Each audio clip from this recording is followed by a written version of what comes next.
Olá, estamos aqui em mais um Café na Arena. O meu entrevistado de hoje é o economista da PUC do Rio de Janeiro e economista da Opus Investimentos, José Márcio Camargo. José Márcio, bom dia. Bom dia, Pablo. Muito obrigado por participar aqui do Café da Arena. Enorme prazer, obrigado a você pelo convite.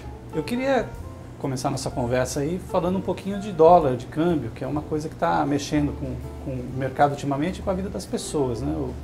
O real foi uma das moedas que mais se desvalorizou no mundo nos últimos meses, né, por conta da preocupação com os Estados Unidos. O que você acha que pode acontecer no fim desse ano, no ano que vem? O que você está esperando para o dólar nesse meio tempo? Bom, existem dois fatores importantes que podem determinar a taxa de câmbio no Brasil. A primeira coisa importante é o cenário internacional. Nós estamos numa situação em que, muito provavelmente, o Banco Central americano vai reduzir a quantidade de estímulos monetários na economia americana nos próximos meses. Ninguém sabe exatamente quando vai começar. Existia uma previsão de que iria começar agora no mês de setembro, mas passou a reunião do FONC e eles não começaram.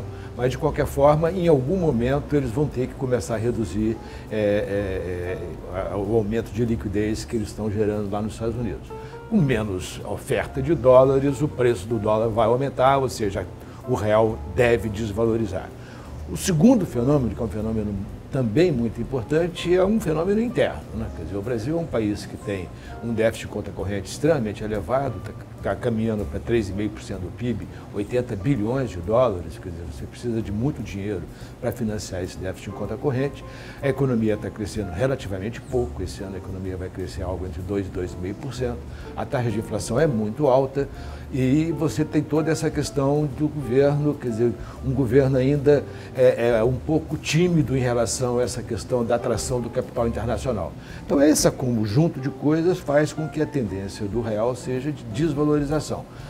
A nossa avaliação lá na Opus é que a gente deve fechar o ano com o real valendo algo entre 2,30 e 2,35, o dólar valendo algo entre 2,30 e 2,35 reais em 2013. 2014, a situação pode ficar um pouquinho mais complicada, porque, além de tudo, nós temos eleições e existe uma enorme incerteza sobre o que vai ser o próximo governo, mesmo se a presidente Dilma for reeleita. Quer dizer, como existe uma enorme incerteza sobre como vai ser o próximo governo, seja ele Aécio Neves, Marina Silva, Dilma Rousseff ou Eduardo Campos. Então, quer dizer, os investidores acabam fugindo do Brasil. Como você tem um déficit de conta corrente muito elevado, isso pode gerar mais desvalorização. Essa alta do dólar, José Márcio, pode ajudar a reduzir esse déficit externo, melhorar a balança comercial? Isso vai ter algum impacto também na parte da atividade econômica? Você acha que pode ajudar?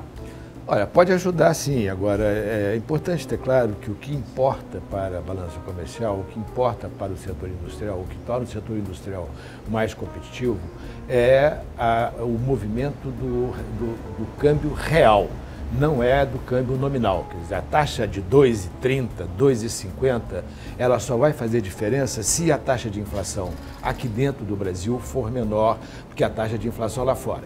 Na verdade, o que você precisa é que a taxa de inflação dos serviços seja menor do que a taxa de inflação do setor dos produtos industriais.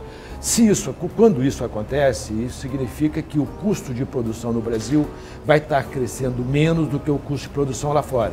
E é isso que faz com que a indústria fique mais competitiva. Então, quer dizer, nós temos aqui dois problemas. A taxa de inflação de serviços está correndo na casa dos 8%, 8,5% ao ano. Então, ou você reduz a taxa de inflação de serviços, ou você acelera a taxa de inflação como um todo. Então, por isso que o Banco Central precisa de fazer uma política monetária um pouco mais dura, aumentando a taxa de juros, exatamente para evitar que essa desvalorização nominal se transforme simplesmente em inflação e não em maior competitividade para o setor industrial brasileiro. Quer dizer, sobe a inflação aqui, quer dizer, o ganho que você teve com o dólar acaba sumindo porque o preço aqui sobe também. Exatamente, porque o custo de produzir aqui dentro aumenta, uma coisa anula a outra, não faz diferença nenhuma. Então é por isso que o Banco Central tem que subir essa taxa de juros para conseguir controlar essa inflação dos serviços. Exatamente. O problema que está acontecendo no Brasil hoje é que como a taxa de desemprego é muito baixa, os salários estão crescendo 8,5% ao ano, isso gera uma inflação de serviços próxima a 8% ao ano. Então, isso é uma coisa reforça a outra, tá certo?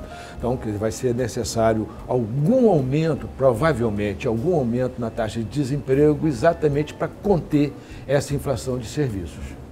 A gente estava falando de juros. Você acha que essa taxa de juros vai muito longe ainda? Nós estamos em torno de 9%, hoje em 9,5%. 9%.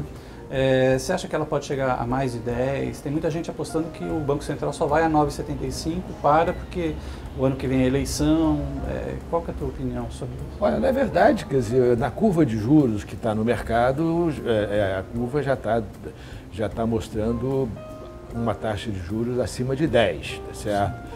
Os economistas estão, em média, falando, a maior parte está falando em algo de 9,75%. Nós estamos com uma previsão de 9,75. Agora, o problema é o seguinte, a pergunta que eu acho que vai ficar no ar caso o Banco Central pare em 9,75 é se isso vai ser suficiente para evitar que a taxa de inflação coma todo esse reajuste do câmbio. E provavelmente não vai ser suficiente. Então, se o Banco Central agora parar em 9,75, é muito provável que ele tenha que voltar a aumentar os juros no próximo ano para evitar uma nova aceleração inflacionária. E até quanto ele poderia ir? Você acha que seria preciso ir até 12%? Olha, eu gosto mais de falar em taxa de juros real, tá certo? Porque como a inflação em torno de 6,5%, que é o que nós vamos ter esse ano e no próximo, tá certo? Eu acho que você vai precisar de uma taxa de juros real em torno de 4,5%, 5%, que significa algo próximo a 11%. Essa coisa de investir no capital humano no Brasil parece que teve uma melhora nos últimos anos, ligeira, mas o capital físico também está com problema, essa coisa da infraestrutura, né? Como é que você vê isso, José Márcio? Deve ter uma melhora agora nos próximos anos? Quer dizer, na verdade, o Brasil investe muito pouco, tanto em capital físico quanto em capital humano, né? Quer dizer, quando eu digo investe muito pouco, eu estou dizendo coisas do seguinte tipo, comparável com os nossos parceiros comerciais. Então, quer dizer, o Brasil, por exemplo, tem um sistema educacional extremamente desigual em termos de qualidade, ou seja, você tem escolas muito boas e escolas muito ruins, e a maior parte da população acaba indo para as escolas ruins, que são as escolas públicas, que em média são piores que as escolas privadas. Então isso faz com que a média da produtividade do trabalho na economia brasileira seja muito baixa, tá certo? Então acho que isso é um primeiro ponto importante. Segunda coisa importante é essa questão do capital físico, quer dizer,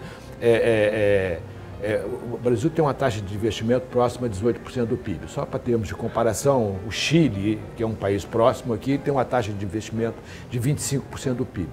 Olha, isso é uma diferença substancial em relação ao Brasil. Quer dizer, isso significa que o Chile pode crescer 4% sem problema e o Brasil tem uma enorme dificuldade de crescer 2,5% sem gerar pressão sobre a taxa de inflação. Bom, considerando essa tua visão de que o crescimento não vai ser muito grande esse ano e o ano que vem, então a Bolsa de Valores não deve ser um grande negócio, né?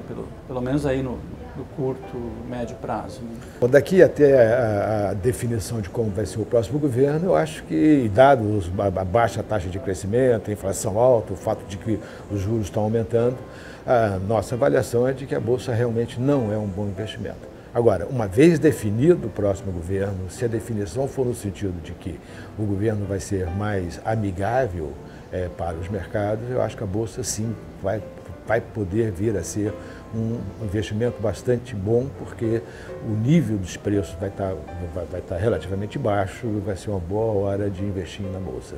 Mas isso é daqui a alguns anos, talvez? Não, 2015, né? 2015, final de 2014, dependendo das definições, dependendo de como que é percebido, né? Quer dizer, a evolução do processo, eu acho que isso pode começar a se transformar num investimento interessante. Eu conversei com o economista José Márcio Camargo, economista da Opus Investimentos. José Márcio, muito obrigado pela sua participação aqui no Café da Arena. Obrigado a você. Muito obrigado, agradeço a atenção de todos e até um próximo Café na Arena. Até logo.